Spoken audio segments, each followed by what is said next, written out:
Hi, everybody. So this is Jokha Alharthi, and as you know, she is a winner of the International Booker of 2019. And we have been given two books, the names of two books from her, but I believe we should discuss her entire repertoire if possible. Okay, so, and one big thing about her books is that two of her books, including the one which won the Booker, Celestial Bodies, is available in Malayalam.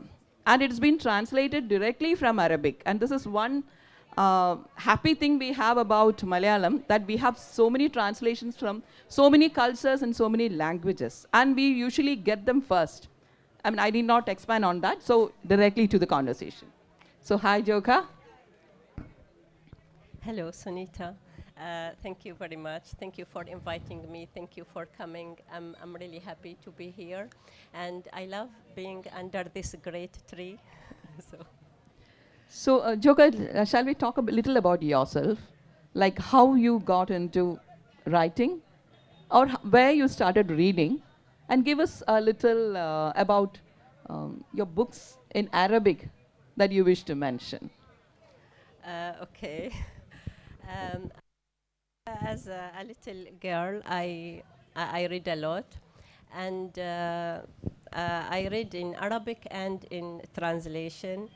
I just remember one book in particular that I would like to mention.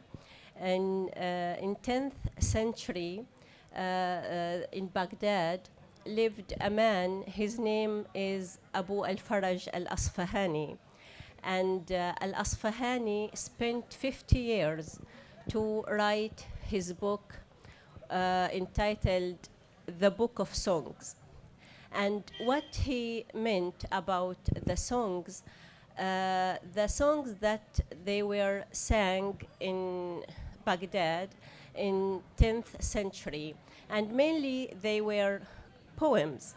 So he wrote this 20 volumes book to elaborate to the lives of the poets who wrote these poems. So this book is full of anecdotes, social anecdotes, literary anecdotes, and I think, of course, some of anecdotes are not suitable for 12 years girl at that time, but still it didn't harm me. It was very good for me to read that, and I think it shaped my thinking of Arabic language, my thinking of literature. So yeah, I remember that book vividly. Okay. So you had no access to, I mean, you were not reading books from other languages? I mean, perhaps from English at that point? Not directly, but I read a lot in translation, because in Arab world, we, how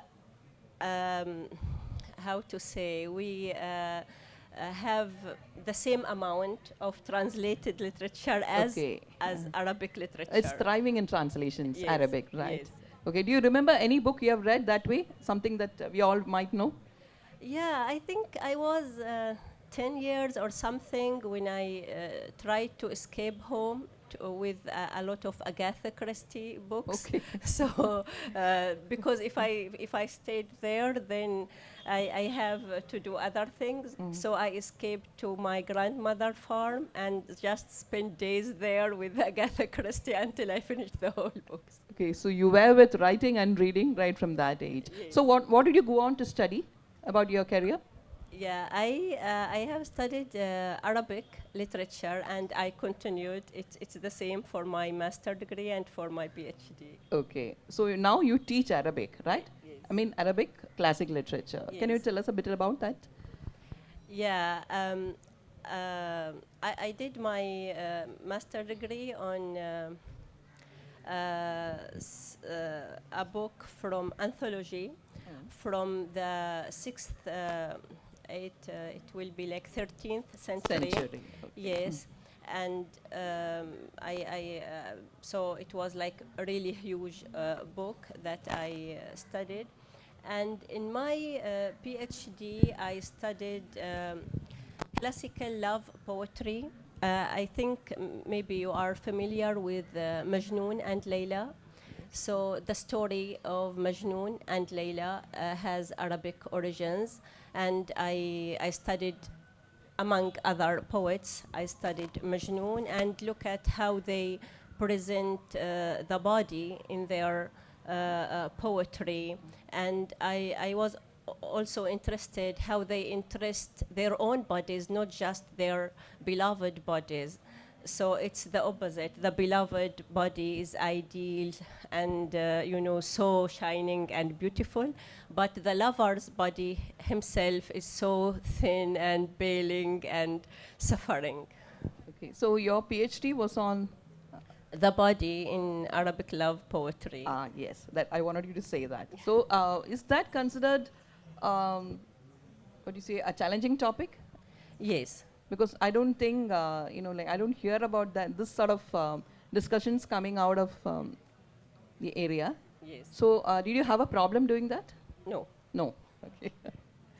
So let's talk about when your writing started. So, did you start to teach first, or did you start to write first?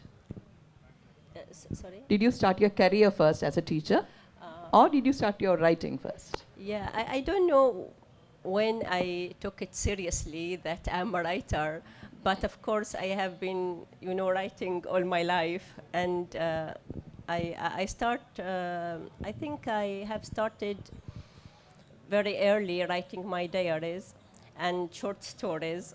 And then at the college, when some of my short stories won prizes, I was surprised, but it was like a good encouragement. So I think I have started writing before teaching. Yes. Okay, so your first novel, when did it come out? When was it? 2003. 2003, okay. Yes. And was it hailed, or was it discussed? Or Yes, yes. It was? Yes. Okay. So what was the response, general response to that novel? Actually, it was good, but at that time, I was like 25 or something.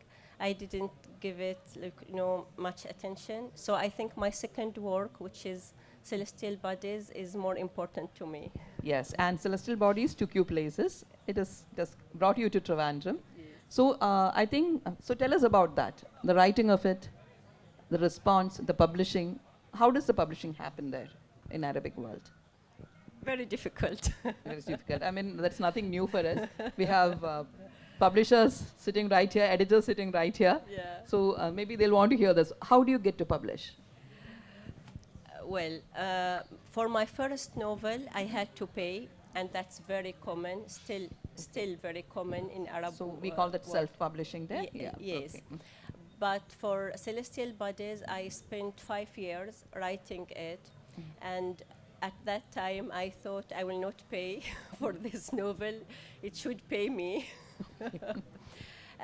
So in Arab world, Lebanon is famous for publishing houses. So I approached Dar al-Adab, and it's very famous publishing house.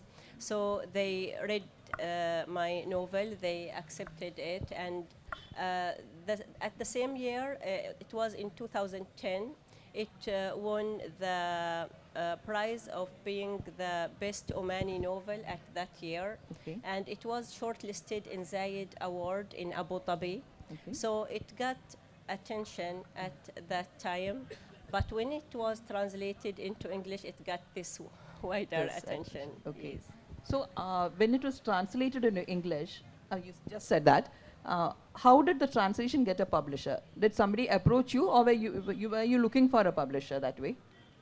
No, I wasn't looking for a publisher, because I think that the writer writes and that's enough for him, and it's other people's job to do this. So my translator is Marlene Booth, and she's academic at Oxford. And after she finished translating it, she approached Wiley Agency in London, and they called me. They liked the book, and they said, we are going to find a publisher for you. The problem was some publishers sorry, there are many publishers here. Some publishers don't trust their readers. They think that readers would be interested in something in the news, like some stories from Iraq, some stories from Syria, but not from Oman, because Oman is not in the news. So that was the main reason that they were trying hard to find a publisher for it. So in 2018, Sandstone Press published it, and it's like an independent publishing house in Scotland. In Scotland? Yes. Okay. So it was your translator who actually came to you, Yes. is it? So has she done more Arabic books? Is she known that way? Yes, yes. Can you tell us a bit about her? Yeah. Marlene Booth is, as I say, she's a professor of Arabic literature in Oxford, and she used to work at Edinburgh University as well, and she's from the US, and she has translated so many Arabic books. For example, for Huda Barakat, she's a very known novelist, Lebanese novelist, and other people. Okay. So I think this brings us to your translations. To how many languages have you been translated? 24. 24? Yes. That's including Malayalam? Yes. Yes. Okay. Yes. And I don't think all your books have been translated, right? You have 4 novels right now? Yes. And a number of short stories? Yes. So how many of them and how much of it has been translated? 2 novels so far and 1 in process. Okay, which one is in process? The final one? Yes. Yeah, can you tell us a bit about that one? Your Yes. newest novel? Yes. It's called in Arabic Harir al-Ghazala, maybe the silk of Ghazal or something like that. And it was published in 2021. And it's about 3 girls actually. And they are friends in a very unique way, and one of them get missing when they were teenager, and that had a great impact on the others, on the one who was with her. And the 3rd girl met her at the college. So it's like complicated story about friendship, but also about love and about social changing. Okay, is that a controversial topic there? I don't know, everything seemed controversial at some point. No, I'm trying to find out what is allowed, I mean, what is accepted in Arabic literature, and whether you are trying to, like open up boundaries. Well, let me tell you this. If you read the book of songs that I have mentioned by Abul Faraj al-Asfahani, that book was written in 10th century, and it's more open than any book written now. Okay. And there is a lot of topic about, violence, homosexuality, and a lot of things that people wouldn't dare to write nowadays. So Arabic literature is huge, and it has a lot of diversity. And in the past, it was so accepted to write in whatever you want to write to. So we have a genre in poetry called wine genre. It's a whole genre, and it continues even after Islam. And so looking at that history does mean that Arabic literature is really open literature. But at the same time, it doesn't mean that the authors are not in trouble, mainly because of social media. And the reason of that is so obvious. People are picking some sentences from your book and post it and then judge you without reading the whole thing. So, yeah. Okay. So that was, you just talked about your very last book, right? Yes. Okay, and so how many languages is it getting translated into right now, other than English? What the other languages? Other languages? Yes. See, you said it's getting translated into English right now by Marilyn. Yes. Yeah. So any other languages coming up? Yes, I think we have signed some contract to other languages. Excuse me, I can't remember because maybe French now and other languages. Okay. So let's talk about your bittersweet orange. Okay. Tell us a little more about it, because I don't think that has been discussed much here. Celestial Bodies has been read, and most people I talk to know that there is this book called Bittersweet Orange about, but I think you need to talk a bit about that. Maybe get us more interest, more people interested in that. Yes. So bitter orange tree in Arabic it's called narinja. I think you have similar name in Malayalam. Yes, Madhura Naranga, I think, something. Yeah. Yeah. So it's about a girl who traveled to the UK to study, and while trying to build herself a life there and to make friends, she started thinking about her late grandmother and realizing how much important this woman was in her life. She wasn't her real grandmother, she was her adopted grandmother, but still it seems that she's the most important figure in her childhood. And this woman, the grandmother, was born after the first war. And at that time, the situation in Oman was very difficult because people depend on, on the ocean to get rice. Rice is the main food in Oman, and they get it from India. And at that time, many ships stopped.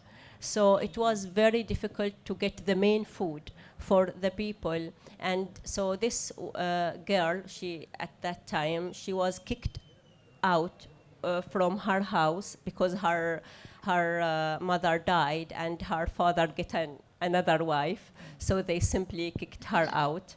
She had to face a very tough life at that time as a single woman.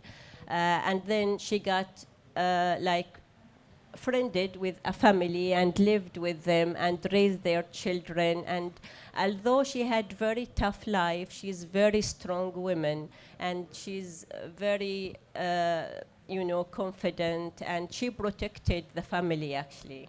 Okay. Yeah. But I see that you have a lot of expatriate life and diaspora life in this novel. So have you studied abroad? Yeah, I did my PhD in Edinburgh University. Okay, okay, right, you said that. So what is the sort of research you need for these novels? For Narinja, you mean? Narinja, for and I mean, about your novels, yes. I see that you are approaching topics which are not, like entirely set in Oman, your Yes. topics. So Yes. how much and how do you research? What's your methodology? Well, I know that many novelists like the word research. I mean, but I prefer to research that my research is hidden in my novel. I don't want it to be so obvious that I research. It's not like academic work. So first, the topic has to excite me, and and to get my attention, and then I listen, and I have listened when I was little to a lot of stories, and I have met extraordinary men and women when I was young, and listening to their stories, because my household was like big place where people come and they tell their stories. You were very hospitable. Your house was very hospitable. Yeah, and in a sense they came for my grandmother. Yeah. So I learned a lot, and I heard a lot of stories. But then when I'm starting writing, I can't just rely on the thing that I heard. I have to read about, especially about this period in Oman, and it wasn't easy because in Oman we don't have a lot of historical books, and also I had to go to British Library to read the how to say, the reports that British consul in Bandar Abbas, that's in Iran, wrote about this period in Oman. So yeah, I have learned from that, because British people are very precise. So I learned from it, and yeah, and I have to imagine. No, but imagination has to rest somewhere. I mean, you Yes. found your resting places, you've placed it somewhere on your research. Of course. It isn't obvious as, I mean, don't think that. I Yes. ask because, diaspora life, and especially about times when you have non-regional people in power, that usually comes from British archives. I wanted to know whether you also use that, considering that you had spent some student time in UK. So, what topics do you usually prefer for short stories? How do you select them? Topics. Since we haven't read any of them, Yes. Yeah, I so mean, let's know. this is a collection of short stories, and Okay. it's called A Boy on the Roof. Can you just show it? Yes. Thank you. So this is short stories mainly about similar themes like social changing, love, friendship, and some other subjects that are related to choice, and do we choose, or do we have that power to choose. So I think many short stories are about that as well. No, do they call you a writer who, like highlights women issues or social issues? I mean, what's your choice usually? Anything random, or what interests you at the moment? I think love and death. Love and death. Interests me, Yeah. yes. See, when you come next time, maybe I won't ask you this question because by that time, hopefully your short stories will also be available in translation. So, and again, I heard that you are a children's author as well. Yes. So let us know more about that, because it's a very vibrant area in Malayalam especially, and India also. So let's hear a little about that. Yeah, I love children books, and sometimes I had to pretend that I am buying them for my children, but actually I'm buying them for myself because they are so beautiful that I can't resist, reading them and having them. But I always thought it's very difficult to write children literature until I had my first child, and after telling all the stories and reading all the books, she still wanted more. So then I started to create my own story for her. She liked that, and then her brother came and they liked that. So I made this project with my students, that I tell them the story, I write the story, and my students paint it. They are not experts, but I think this is very good collaboration between me and my students. So that's how my second book for children came out. That's fantastic. I mean, you're writing and your students are illustrating them for you. Yes. And you're actually getting published in that manner. Yes. So that is very, very curious, because you're also giving budding illustrators an opportunity to, like, to understand your writing. Yes, So, I love my students. Obvious, They that's are very brilliant, obvious. yes. So has these been translated? No, No, not yet. not yet. Nobody has. Do people know about this? I don't know. I mean, my agent do all this job. I don't know. Maybe you should encourage him to look at this too, Maybe. because children's literature is a hot topic now. Yes. Okay. Yes. So how about the non-fiction you write? You said it's all academic, Yes. but there should be something you are, since you're a classic Arabic literature teacher. So tell us Yeah. more. Well, as academic, I have to write, academic papers, and mainly they are in classical Arabic literature, but I do write about. Sorry. Thank you.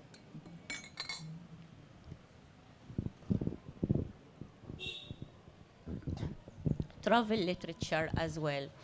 And I became more interested in that genre recently, and wrote a couple of papers about Travel Arab literature? travel literature, Yeah. about Arab travel literature. Travel literature in the sense, can you expand a bit? Yeah, like in a sense, it's somewhere between fiction and non-fiction. Creative nonfiction? Yeah, rather? yes, maybe, because this traveler would go, say, for Nepal, and he would spend like 1 year or 2 years there, and then he would write about his experience. So it's kind like real experience, but he could, you know, make it more creative. Okay. So I hope you do understand that this is again another hot topic. Traveling and travel literature Yes. is being read more than even fiction, is what I understand. People Yes. are crazy for it, as long as it is short enough for people to, you know, like to grab their attention. Yes. So is travel literature widely done in Arabic? Yes, actually, Ibn Battuta lived, I can't remember, in 12th or 13th century, and he traveled all over the world. He started from Morocco, and then he, he went to China and to very unknown parts of Africa at that time, and yeah, so and he visited Oman. So he's very famous traveler.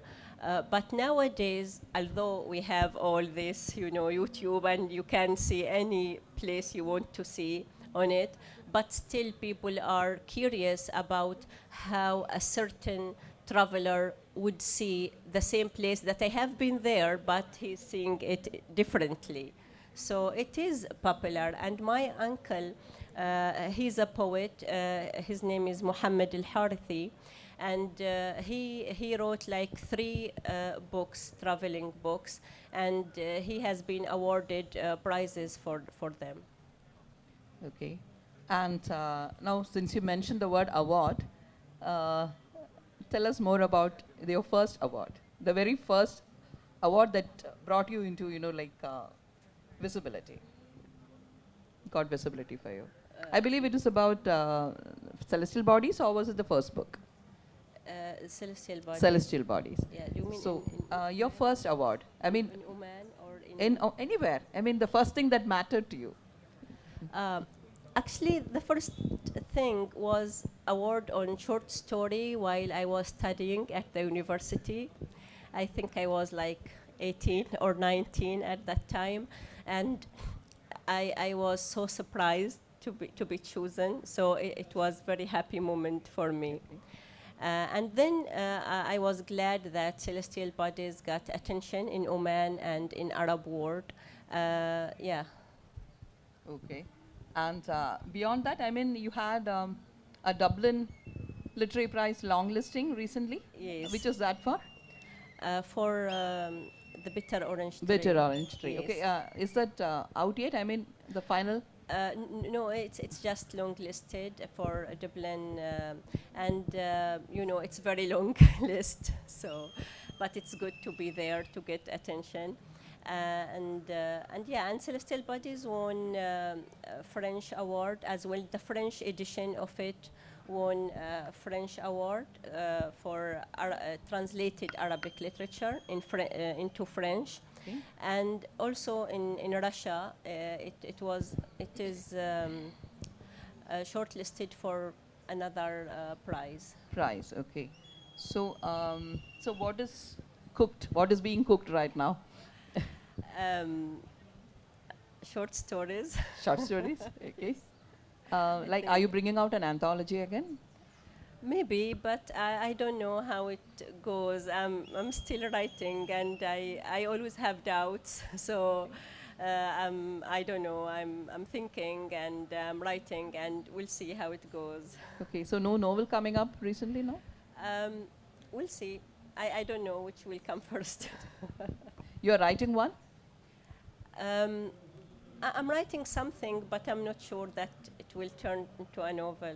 Okay. As I said, I always, full of doubts when it comes to writing, so I Okay. will see how it goes. Can we go back to Arabic literature in general? Because I don't think many of us have a grounding in it. So can you talk a little more about maybe writing in Arabic that we all should be familiar with, since you are also a teacher, an academic who's working in the same thing as well as a writer? I'm sure you'll have more ground for us to cover. For Arabic literature? Yes, some recommendations. Yeah. First, I want to say that Arabic literature is dated back to 1,700 years old, and we still understand the same, poems written by these poets. We still understand the same text. Sometimes we need a little bit help from, dictionaries, but in general, it's completely understandable. And I think that's so amazing that we can read so easily for ancient poets and ancient, writers and prose writers as well. And in Oman,